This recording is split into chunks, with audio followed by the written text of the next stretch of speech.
Predictive programming. Is it real or is it just fabricated propaganda to scare the shit out of us? Stick around and find out. All right, guys, let's get into this. Let's talk about predictive programming. But before we continue, I really need you guys to subscribe, like, and share so I can continue making content for you guys. This does take a lot of time. So without getting too much into the weeds, I would really like to get into predictive programming. All right, so what is predictive programming? Predictive programming is a phrase usually used to describe the claim that media, movies, TV shows, novels, news, video games, advertising, etc., deliberately insert images, storylines, or symbols to familiarize the public with events or policies that are intended to happen later.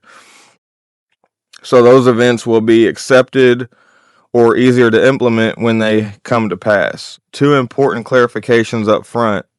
In popular use, it's often a conspiracy theory claim that the process is intentional and coordinated by powerful actors. In academic media studies, similar phenomena are studied using different terms: agenda setting, priming, cultivation theory, propaganda, which explain how media influence attitudes without assuming supernatural causation or multiversal mechanics. There are historical and conceptual background theories here. Humans have long used stories to influence beliefs and behavior through myths, parables, propaganda, and ritual. The modern idea of programming via media is an evolution that recognition in an age of mass communication. In mass media scholarship, you'll find rigorous frameworks, agenda setting, which is like media influences.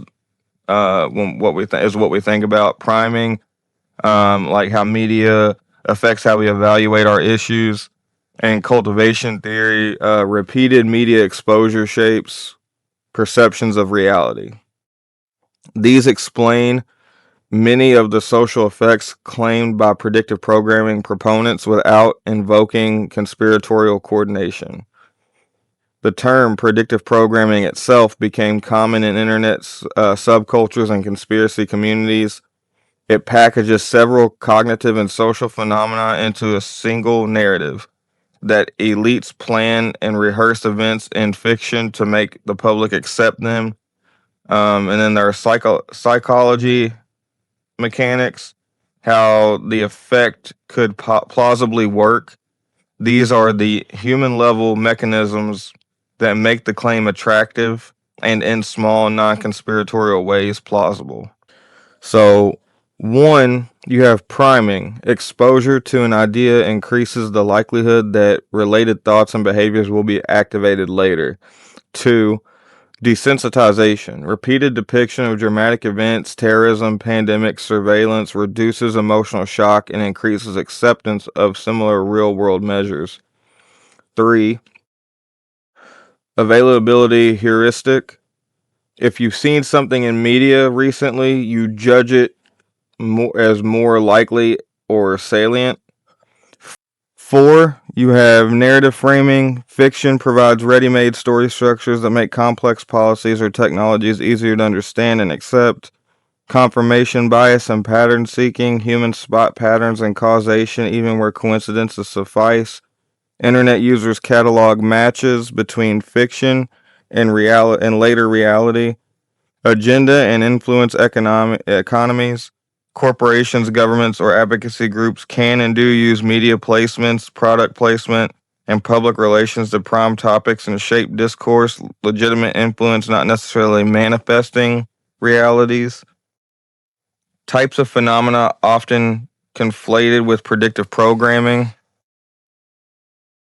Then you have accurate foresight by creatives. Many writers extrapolate plausible tech, societal trends. When those visions later appear, it's inspiration, foresight, not mystical causation. Art imitating life and vice versa. Innovators read fiction or for ideas. Policymakers, readers are influenced by culture. advertising and PR campaigns and astroturfing. Corporations legitimately seed concepts and narratives in media to shape markets, public opinion. Coordinated propaganda. States and organizations do intentionally shape narratives. Propaganda models exist, but that's different from the claim that fiction manifests events in reality. Commonly cited examples and how to interpret them. People point at lots of examples where fiction looks like later events. Common categories are technological predictions, like risk communicators and sci-fi smartphones, interpretation, plausible foresight, and technical inspiration, political or terror events, scenes that resemble future attacks, scandals, or assassinations, interpretation, often coincidence plus retrospective pattern finding, sometimes legitimate depiction of plausible scenarios. I think I think those things really are predictive programming. I think that just because it influences a behavior doesn't also mean that it's not planned for a future event. Pop culture predictions, The Simpsons and 2000 sci-fi. The show's long run and huge episode count make chance matches likely. Also, writers sometimes mimic current trends that later evolve. The key, similarity equals causation. Demonstrating deliberate, coordinated causation requires hard evidence, shared funding, private communications, leaked plans, or a plausible mechanism by which a piece of fiction could reliably cause a future event, not just an alignment of imagery or wording. Role in society, real-world impacts, predictive programming as a belief, and the phenomena bundled under that phrase have had several measurable societal roles.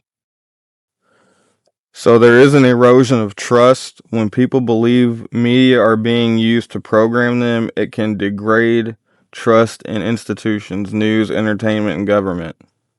Increasing polarization and cynicism. Conspiracy movements, the idea that feeds conspiratorial communities and can mobilize activism. Sometimes constructive, demanding media transparency, but often destructive, harassment, misinformation. 3, media literacy pushback. Awareness of manipulation has driven better disclosure practices, fact checking, and journalistic scrutiny of funding and content ties. Policy and regulation debates, concerns about algorithmic manipulation, and targeted ads have led to debates about platform transparency, ad disclosures, dark ads, and political ad rules. Here are the psychological harms. For some individuals, persistent belief in predictive programming fuels anxiety, nihilism, or hopelessness, particularly when combined with real-world crises. Jesus Christ. Ethical and legal angles.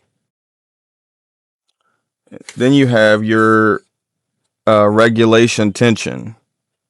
How do you regulate narrative influence without stifling free expression? Most democracies balance disclosure requirements, ad transparency, political ad rules with speech protections. Platform responsibility. Social platforms now face pressure to disclose why certain content is amplified, ads, promoted content, recommendation algorithms to reduce covert manipulation. How to evaluate claims. A practical checklist. When you see a predictive programming claim, run through this mental checklist. Source check. Is the evidence primary or second-hand sensationalist? Timeline test. Did the fictional content clearly precede the real event? How precise and specific is the match? Motive and means. Who would benefit from manifesting the event? Is there credible evidence those actors coordinated the depiction in the event? Mechanism plausibility. Is there a plausible causal chain, funding, placement, policy change, act, or is it coincidence, retrospective fitting? Occam's razor. Does a simpler explanation, foresight, inspiration, chance, or standard PR fit the facts better than a grand conspiracy? Independent corroboration. Are the documents, whistleblowers, or traceable transactions that back the claim? Bias check. Are you or the claim sources selectively searching for matches? Confirmation bias, essentially. Practical takeaways and tools for further reading. Media literacy matters. Teaching people about framing, priming, and ad disclosures reduces vulnerability. Demand transparency. Looking for funding and sponsorship disclosures on content helps reveal conflicts of interest.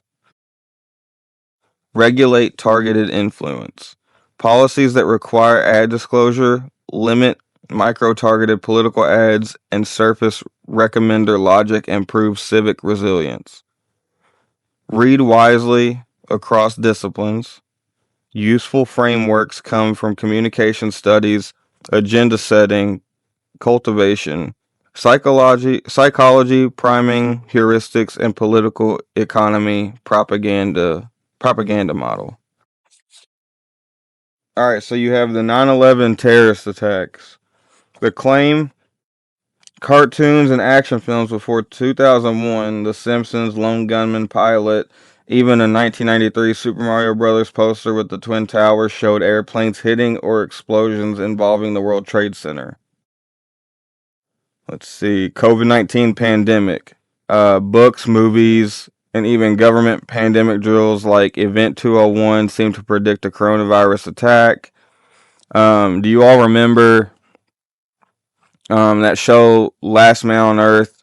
Funny show on Hulu. Uh, it talks about how that pandemic started, and it was like a coronavirus like a event. And then later on in the show, at one point, it talks about Vice President Mike Pence takes over as active president. And that was before Trump had ever taken office, I believe. So there was no, like, how would they have known that? You know what I mean? Then you have the Donald Trump presidency, a 2000 episode of The Simpsons show.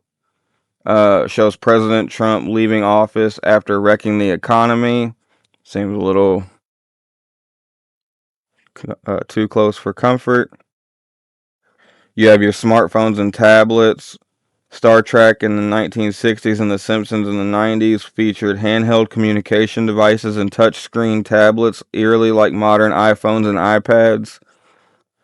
Virtual reality and metaverse, The Claim, The Matrix in 1999, and even older works, Neuromancer in 1984, described immersive virtual worlds that resemble today's VR and metaverse initiatives. Then you have the death of Princess Diana in a 1997 book. The Princess Diana conspiracy and media rumors suggested her life was in danger before the Paris car crash. Some point to movies and shows showing paparazzi chases leading to tragedy. AI surveillance and police drones. Films like the Minority Report in 2002 and shows like Black Mirror seem to prefigure today's predictive policing, facial recognition, and autonomous drones. The Las Vegas shooting in 2017. People point to posters, ads, and films showing imagery of mass shootings at concerts or Las Vegas itself prior to the real attack. Cultural saturation. Popular symbols like the Twin Towers, Trump, pandemics, Vegas, tech gadgets are reused often at that coincidences feel uncanny. And then you have your satire and extrapolation. Writers exaggerate current trends. If those trends continue, the exaggeration later looks accurate. Art, life feedback loop. Creatives inspire engineers and policymakers, so fiction guides the future more than it predicts it. So that's my backstory on predictive programming. I think it's real as fuck. That's just me. But let me know what you guys think in the comments. What do you think about predictive programming? Does it sound psychotic, or do you really think it could be a real thing? I do have a short story that leads into that. But before we do that, like, share, and subscribe so that way we can get this count up. I want to get you guys those. Remember, I'm trying to get those free T-shirts out. 3 random winners once I get 1K subs. We got a long way to go, guys. Let's get this train rolling. So, this short story for you guys is called The Looking Glass Broadcast. And I hope it freaks you out as much as it did me. So, let's get into it. The Looking Glass Broadcast. We don't predict the future, the hushed narrator said in the first scene. We teach the world to find itself.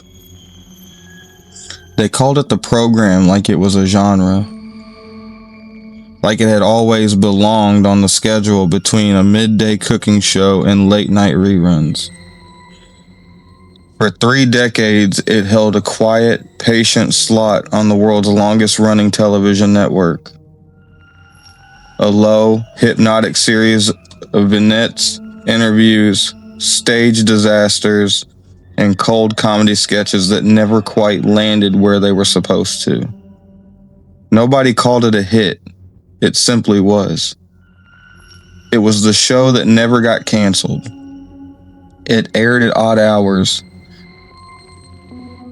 in half with no commercial breaks, and with credits that ran too long, listing names that meant nothing to anyone alive. The cast changed when it needed to. Directors came and left, and yet the program continued, like a clock wound by an unseen thumb. Nobody joked about it at first.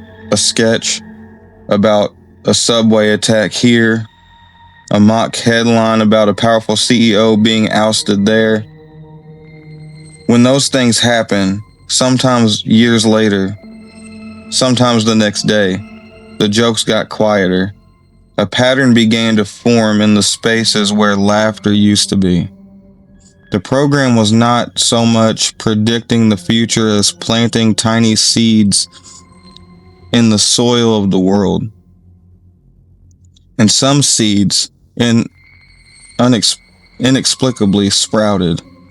By the time Claire Quinn found the backup tapes, the world had stopped laughing. Claire Quinn had always been someone who liked order. She liked schedules and budgets and the soft crunch of numbers aligning on a spreadsheet. 10 years as a mid-level programming executive at Wakefield Studios had taught her how to read the room. Which shows made money, which writers wanted to be left alone, whose calls you answered and whose you ignored. She also liked mysteries. Not the whodunit kind of in novels, though she read those too, but the little human mysteries that seemed a production together. Why a prop was always slightly out of frame, why a janitor never missed a particular set, why the legal department never quite read a script until it had already gone to air. One unremarkable Tuesday in late autumn, Wakefield's head of archives called and asked her to sign off on clearing shelf space. It was the sort of task the head of archives assigned to anyone who had accidentally shown initiative. Claire said yes, and she went down into the sublevels of Wakefield. Used to smelling of old coffee and damp concrete, with a flashlight, a legal pad, and an appetite for small conspiracies. There, between boxes of canceled pilots and obsolete master tapes, she found a metal crate labeled in block letters, Wakefield Archive, authorized content. The crate had no dust on it. The label looked deliberately new. Inside, wrapped in industrial plastic, were tapes. Not just analog relics, but black slabs of data from a time and format she didn't immediately recognize. Each was stamped with the title Program Episode 1993-01.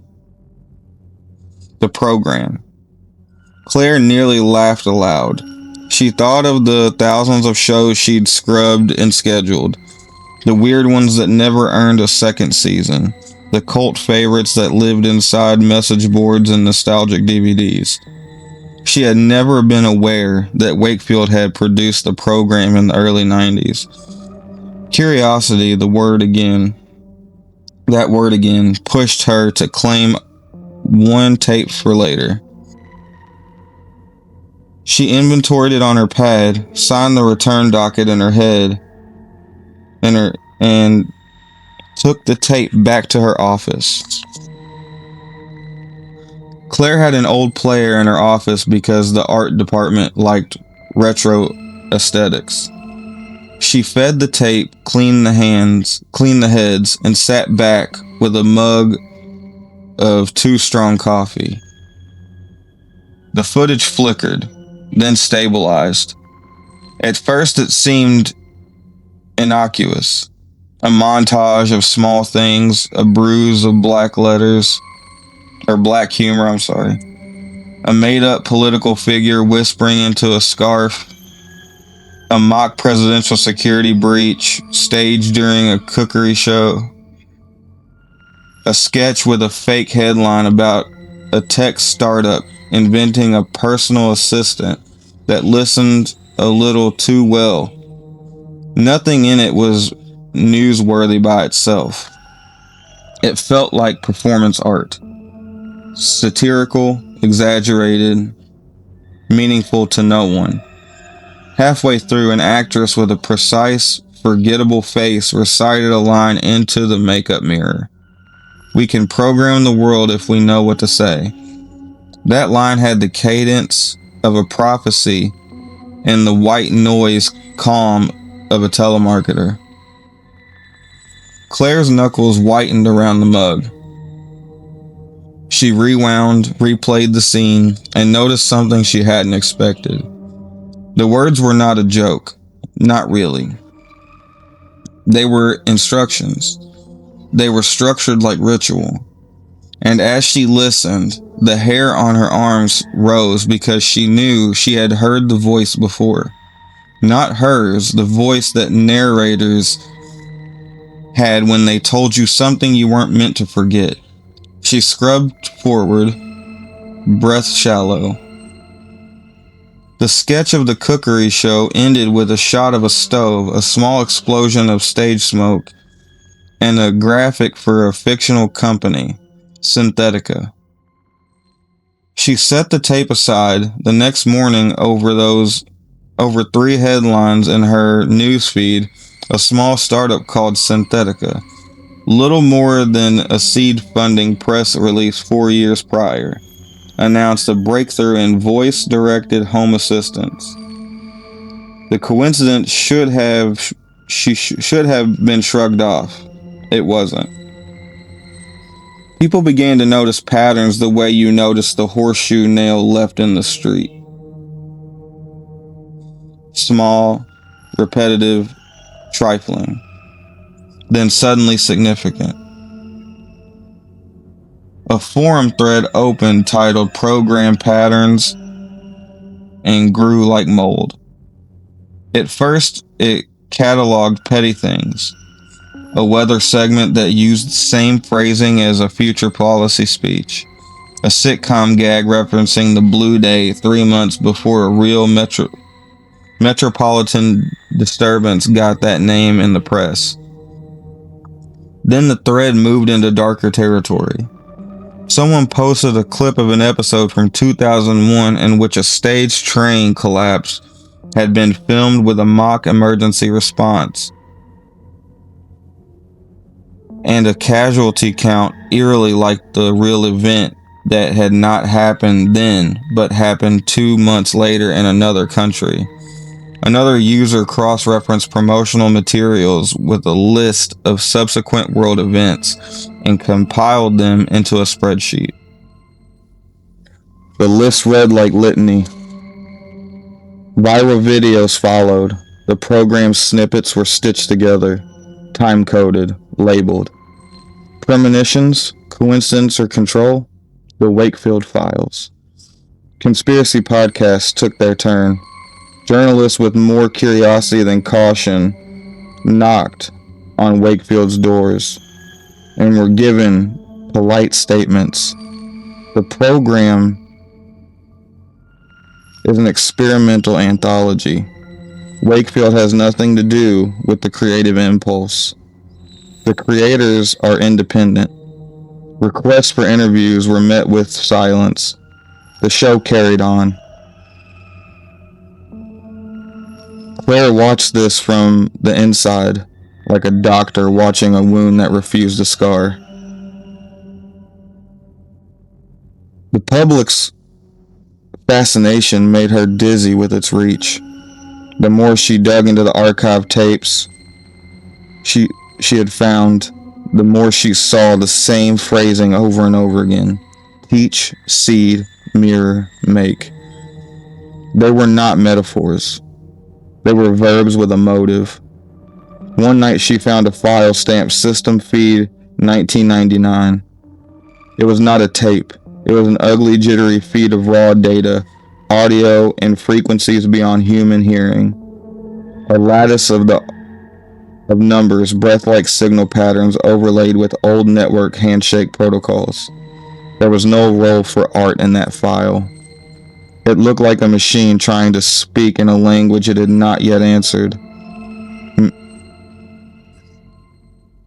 She played a small segment at low volume. The audio was a breath and a name, repeated in modulated loops like prayer beads. Synthetica, weave, open, speak. Claire sat very still. In the long, echoing hum of the archive, the words felt less like a script and more like a spell. Wakefield's legal liaison, a man named Halverson with a necktie always a little off, finally returned Claire's call the day after the forum hit its 1000th repost. He picked up the phone and behaved the way legal counsels behave when people's noses wander into places that used to be private. "We don't disclose proprietary deals," he said, and then after a pause added, "You know that, Claire." "Who funds the show?" she asked. He weighed the question like a man with heavy stones. "There's a third-party contract in a corporate show. They handle production funding, rights, continuation, Wakefield licenses studio time, and gets paid handsomely." "Who is the third party?" Halverson's breath softened. "We get checks from an entity we only ever refer to as the sponsor." "Name?" Claire said. But this was not an interrogation room, and Halverson did not have to answer. "Name," he repeated. "The sponsor's legal name is..." He hesitated, then admitted it. "Archetype Dynamics." Click. The line went dead.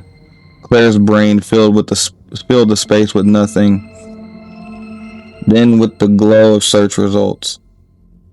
Archetype Dynamics was not a known media conglomerate. It had the hush of a trust, the ledger of an offshore account.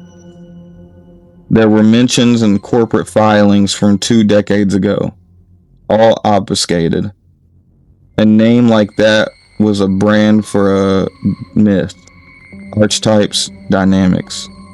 The science of narratives, capitalized.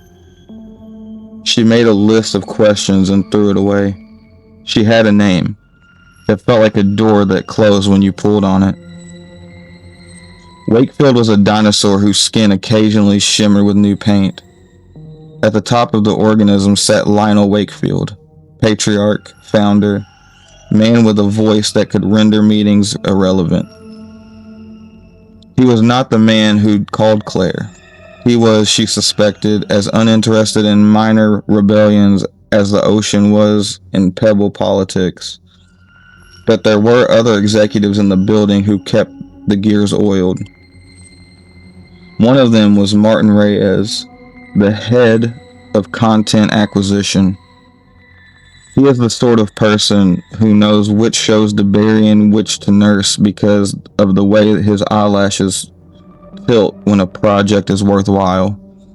Martin was also a man who believed stubbornly in the public's right to know. When Claire brought him the tapes, he did what most men with little faith in institutions did. He went home and started connecting things on a whiteboard. Names, dates, episodes, disasters, corporate transfers. They met at midnight under the hum of fluorescent office lights and fed on pizza and curiosity like skimming a drug. They were, for the first time, conspirators instead of employees. Why would someone make a show that does this? Martin asked. Why would someone make anything? Claire answered. Fame, control, money. Martin laced his fingers together and said, or an algorithm. She only half recognized the word for the profundity of its possibility. An algorithm that could lean into the universe and nudge it, that's a fantasy. So you say. So did Claire.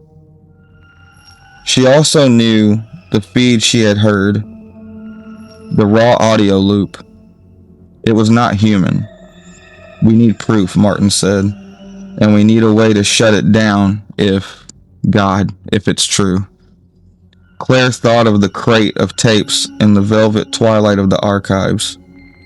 She thought of Halverson and the archetype dynamics. She thought of the world reassembling its choices like a jigsaw puzzle with pieces missing. She thought of the actress's line, "We can program the world if we know what to say." They assembled a plan. The plan began as all plans do, in small rooms, as optimism and caffeine. They could find the production pipeline. The sponsor paid for the studio time. The sponsor must have servers. Contracts had to be signed. Halverson must locate payment flows. Martin could call favors from sound engineers and archivists. Claire would dig deeper into the tapes. What they found was not a server room in a repurposed warehouse or a flashy data center with cooling towers. It was a room behind a locked door in a building that didn't on paper belong to anyone. Martin found it because he pulled it at a thread of invoices and discovered an address listed as processing center that led to the boarded facility 3 blocks from Wakefield's lot. The building was unremarkable from the street. Its windows were dressed in reflective film. A plaque said nothing. When they slipped inside through a maintenance door that had been left open in a small show of bureaucratic sloppiness, a chill slid along Claire's skin like a warning. Fluorescent light painted everything harsh and flat. The hum of servers filled their ears. No sign hung on the wall. The floor plan was a cathedral of machines. Racks and racks of hardware, cables like roots. And in the center of the room, roped off like an altar, a cluster of units that seemed less like computers and more like a living thing. It pulsed with a faint internal electrical light. Someone had written across one of the black chassis in marker, Molechthus Core. V.9.2. Claire read it aloud. The word felt like the name of a myth. Martin fumbled with his phone and took pictures. A woman in a gray maintenance uniform caught them from somewhere deep within the facility. She did not shout. She did not ask for ID. She simply came toward them at a steady pace, and a look that said she had been expecting trouble since breakfast. "You're not supposed to be here," she said. The three of them, Claire, Martin, and Halverson, now trailing in like a reluctant priest. Sorry, Jesus Christ. Tried to explain the reason for their presence without giving their reasons away, which is a talent only the bewildered possess. The woman sighed, and after a pause long enough to be polite, said, "This is archetype dynamics." They had the name. It tasted like a seed. She said nothing else until Martin wrapped his hand around the fence of the rope area and felt the machine's almost heartbeat. "What's it for?" he whispered. "Manifestation," the woman said. It was the last word in the building. The hum changed timbre and seemed to approve. Manifestation was an ugly corporate euphemism that covered an uglier capability. The woman, who introduced herself as Etta, explained it carefully, calmly, like a tour guide describing an art installation's lighting fixtures. Think of Melechthus as a very advanced predictive model. You feed it an idea, a script, a set of symbolic frames.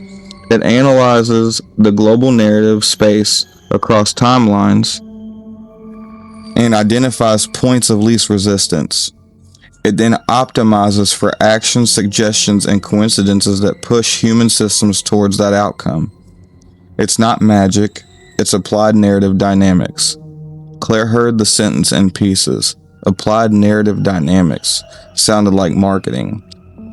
It also sounded like danger. "How does it do that?" she asked. Etta smiled in a way that felt like the calm before an avalanche. "Language, memory, infrastructure. Melechthus has access to social networks, to ad buys, to closed-circuit systems, to cultural heuristics. It's a set of instruments that can seed phrases, images, and proposals in the moments that produce the highest amplification. If you put the blue scarf into it and spin the weight appropriately, the world is more likely to pay attention to blue scarves. People decide things based on what they rehearse. So it's a propaganda machine," Martin said. "A manipulator." "Yes," Etta said. "And something else." "What's that?" "It writes into other branches," she said. "When a scenario doesn't fully resolve here, the model has a way to offload its completion to a neighboring node in the multiversal lattice. That is, if you imagine many timelines as branches in a tree. Melechthus can nudge the glass of events in one branch and warm another branch so that the sequence completes elsewhere. The show is a broadcast that crosses timelines." Claire's mind tried to hold the sentence with dignity. "So the show isn't predicting the future," she said slowly. "It's choosing which futures get to be real." Etta nodded. "It is negotiating, and sometimes it offers exchange." "Exchange?" Halverson asked, the lawyer's language resurfacing as an instinct. Etta's eyes were the color of old coins. "You let it manifest possibilities in one timeline, and it gives you back cultural capital in return? Inventions, investments, attention? Those who funded archetypes work accepted a bargain. Ideas for influence. They make the world do what they want," Martin spat. "They lean the world. They don't make it." There's always folk, Will. But if you whisper consistently, in the moments people need direction, you can shepherd action. Why a show? Claire asked. Why not write ads or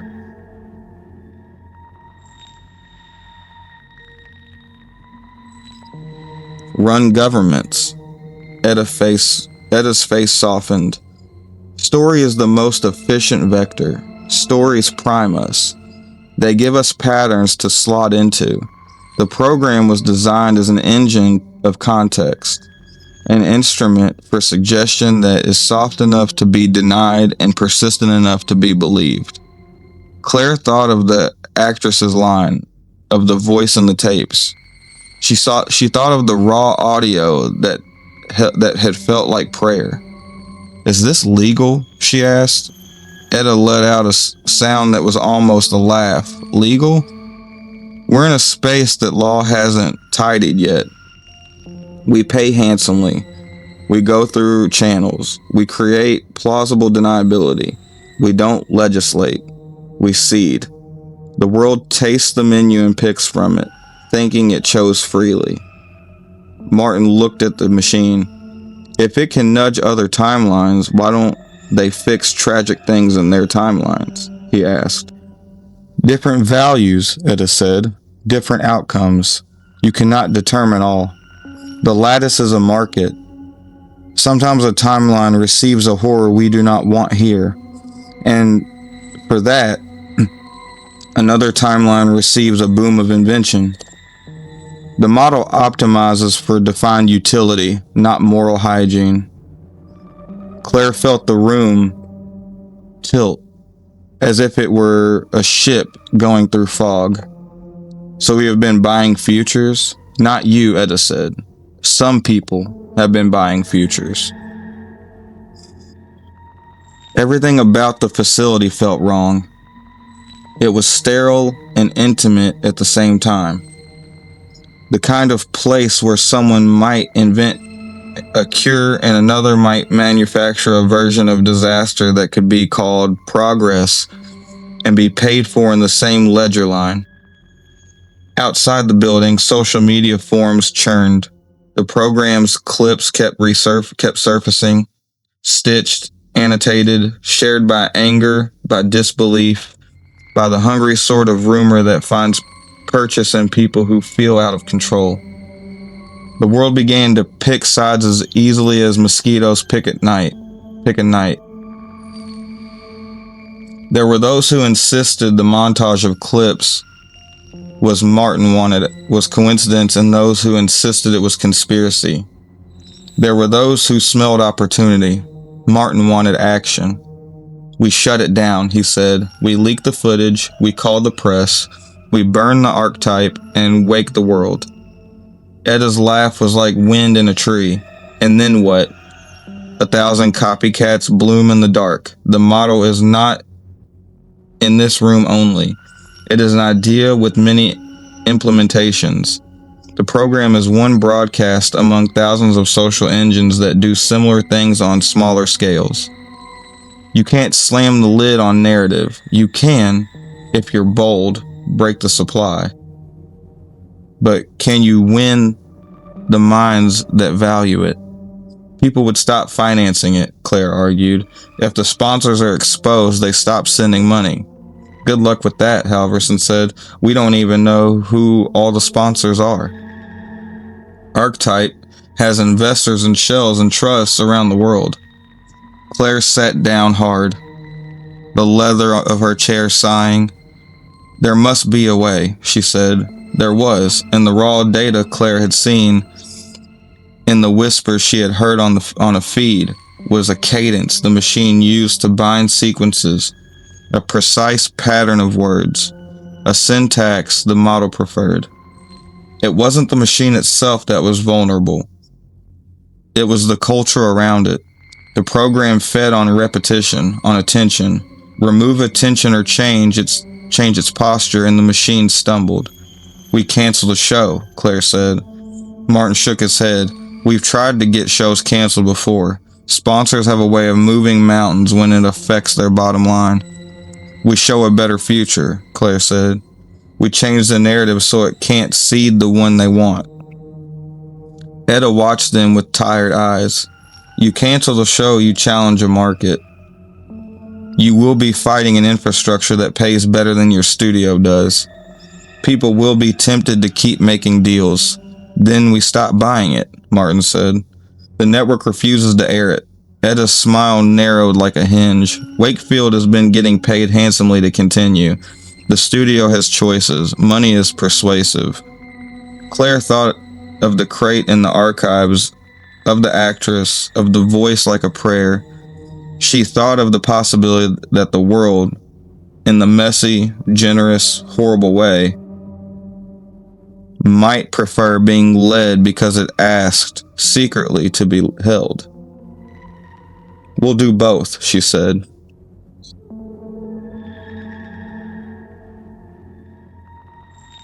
The leak was messy and precise all at once, which is a paradox that works in tactics.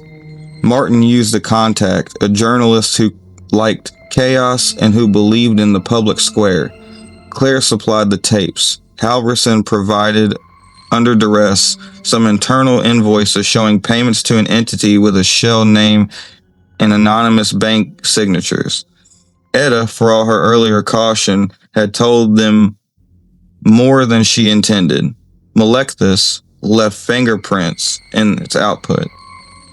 Patterns in ad buys, seeded key phrases, timestamps.